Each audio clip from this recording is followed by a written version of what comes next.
with some text and a picture. They give like motivational quotes as you go through the game casually, but in this case, we'll just be getting all of them and filling up the sign. So time starts when I click on this, and when I time ends when I get the last sign. So we'll restart here. Cool. So I'll get a countdown here, and we'll go 3, 2, 1, go.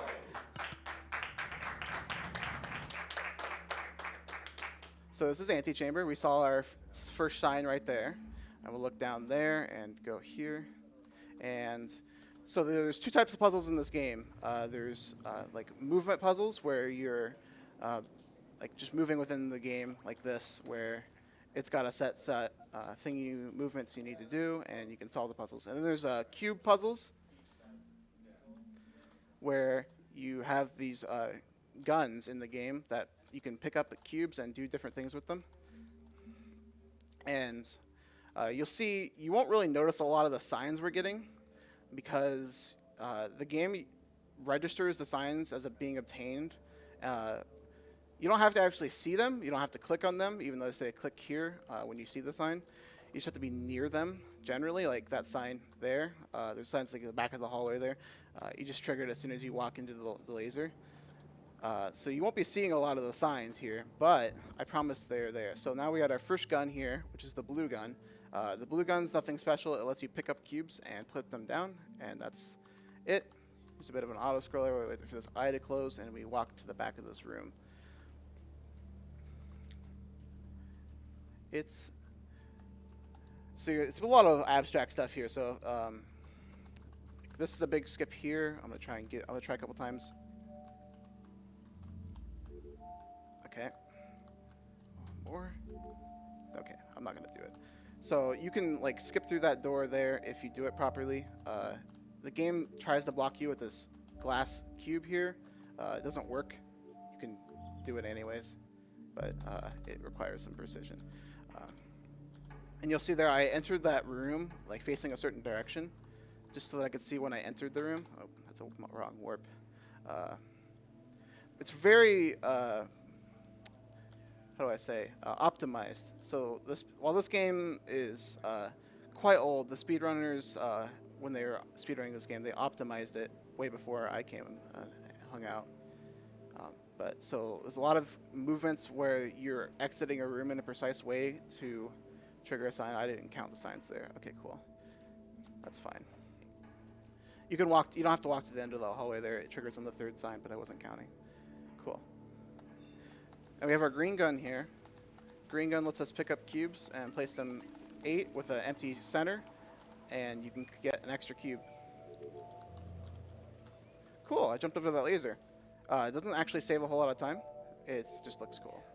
Let me do this. 2, 3, 4. So we need 4 of those. Put the cubes in here.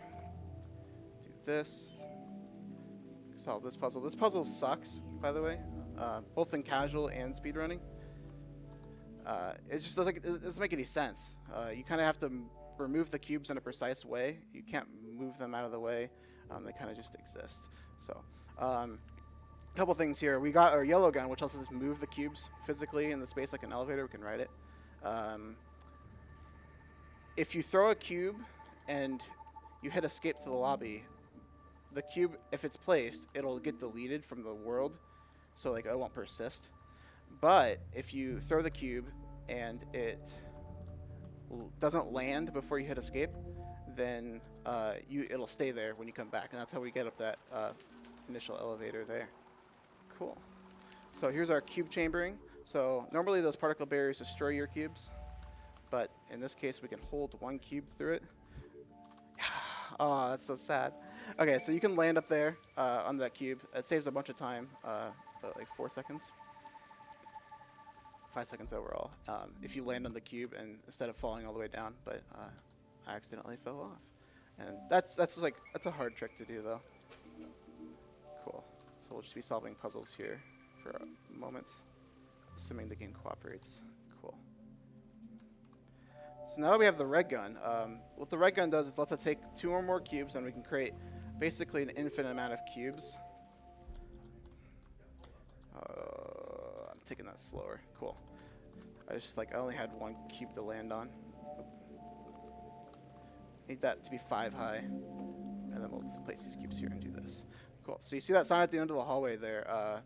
Yeah, all you have to do is walk through the door and it activates. Cool. And then, so I'm doing 120 signs glitchless, no warp. Like, I call it glitchless. It doesn't actually exist. It's a category. It's a subcategory because there's lots of things you can do or not do. I'm choosing not to do lag, warp, or hub storage, which are all tricks that are neato, but the game runs pretty vanilla if you do it like this. And some of those tricks don't work. Oh, there we go. Cool. So I'll just clip through that wall casually, no big deal. Not really sure. That's like the only. There's 2 wall clips in the game, and that's one of them.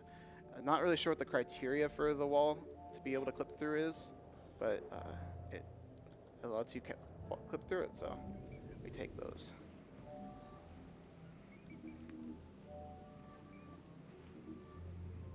Word. Again, you're going to see another instance of me setting up an escape and then doing this, and then cube chambering here, and we take the cube through. So Antichamber is a unique game. So as you unlock the game, which are usually done through figuring the signs out, this map opens up as you see as we warp to it. That's like the cubes I'm picking up in the lobby.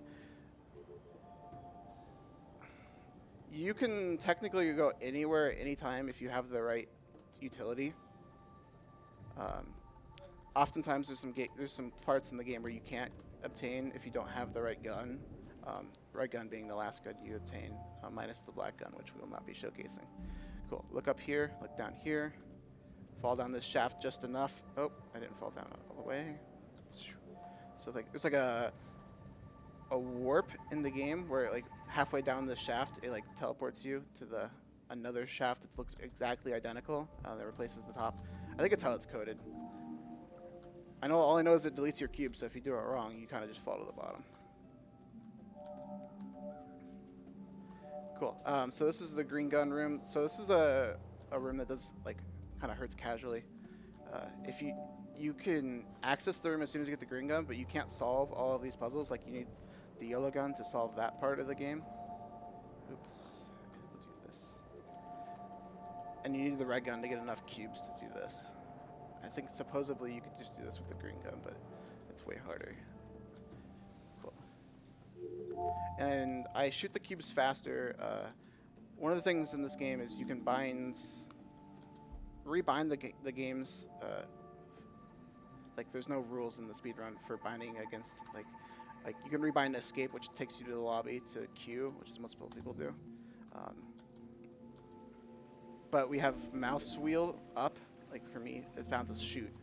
It lets us tunnel up things faster, and it's extremely useful when trying to go as fast as possible. All right, so here's a bit of RNG. It's not actually RNG. I'm gonna let it go. Okay, so it didn't get it. So you fall down the shaft here. Whether or not it lets you just walk into that room is basically up to the game itself.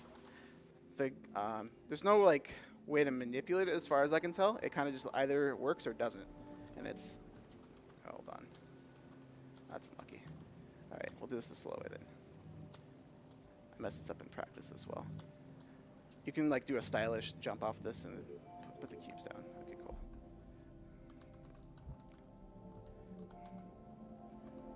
Cool.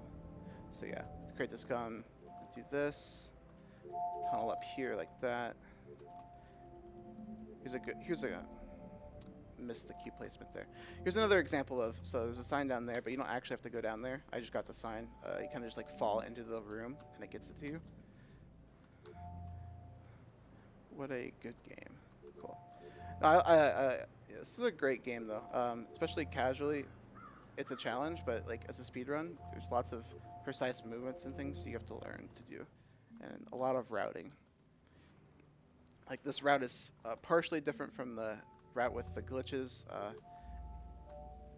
Currently the world record holder uses a trick called hub storage and warp at the same time. You need basically a free scrolling mouse for that to work, which is I do not have, but I think there's still optimizations to be had, so there's plenty of room for an improvement here. And it's a lot of fun because the game, I like to reset the audio of the game, the music's really ambient and pleasant to listen to. But it's bound to like the timer, like so most of the music is bound to the timer. Here's trying to get this. Okay, also didn't work. Let's do this. There we go. Clip through that.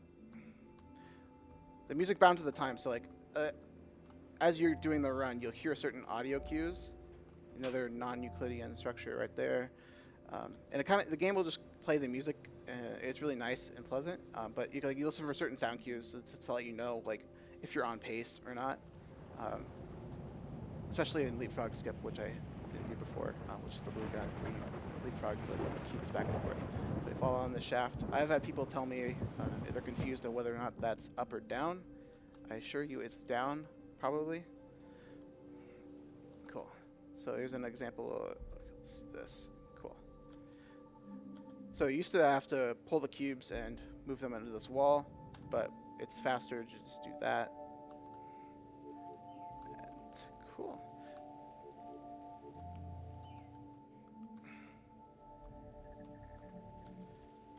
And we'll walk up to this.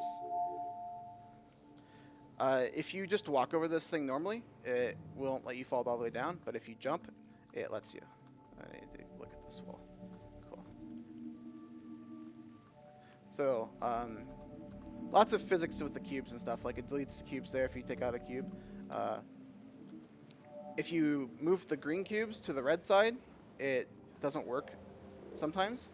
But the red one, like you move the red cubes to the green side, it works pretty much all the time. Also, this is a shaft where you just look up and down, and the scenery changes. My least favorite elevator. So the elevators you have to like jump before it happens. All right, cool. So here's a setup for a trick. So I'm gonna throw cubes there with the scroll wheel. That particular corner, for whatever reason, lets you can pull cubes through it. Not sure the reasoning or like how it was discovered, but like, so if I need 2 cubes here, come on, cool. So you can just pull cubes through this for whatever reason. Again, using the same methods where if you throw a cube and you hit escape and the cube has not landed on the wall, then it just stays there. Cool. So this is the chase. We need 2 cubes to build a bridge for us. This section looks different if you use different tricks, which I highly recommend you check out other methods of doing this. And it's basically wide open as in terms of like records and stuff, which is cool.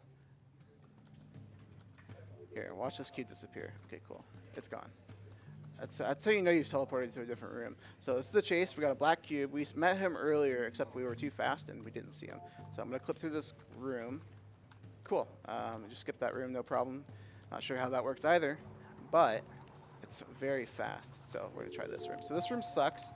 It's very RNG heavy, but we get there no problems. Like it depends on if you jump or not, if those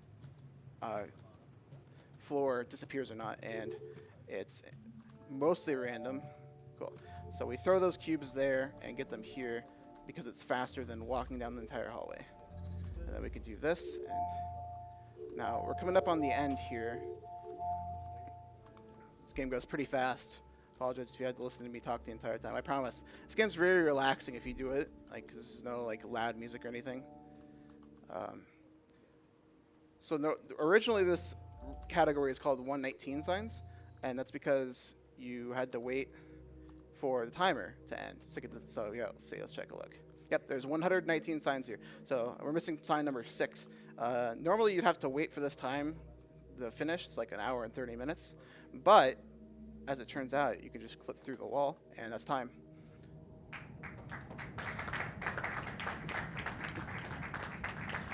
And get this really cool solitaire effect, which is probably my favorite ending to the speed run. So 14, and that's pretty good. I missed a bunch of tricks there. We'll take that. I like to shout out the Antichamber speedrunning community. They did an amazing job. Like have so many resources and stuff. Especially there's a auto splitter called Antichamber, which someone coded, which reads the game files, and it auto splits for you. It's very helpful. It also lets you track signs, so you don't have to like keep track of if you got a sign or not. It like tells you, which is absolutely incredible. Which just makes this a great speed run, which I recommend it to everyone. And if you do, the longest categories are like the joke one, which is jumpless, which is like an hour, but the most of the are under 15 minutes. So thank you guys for watching, and thank you guys Midwest Speed Fest for having me.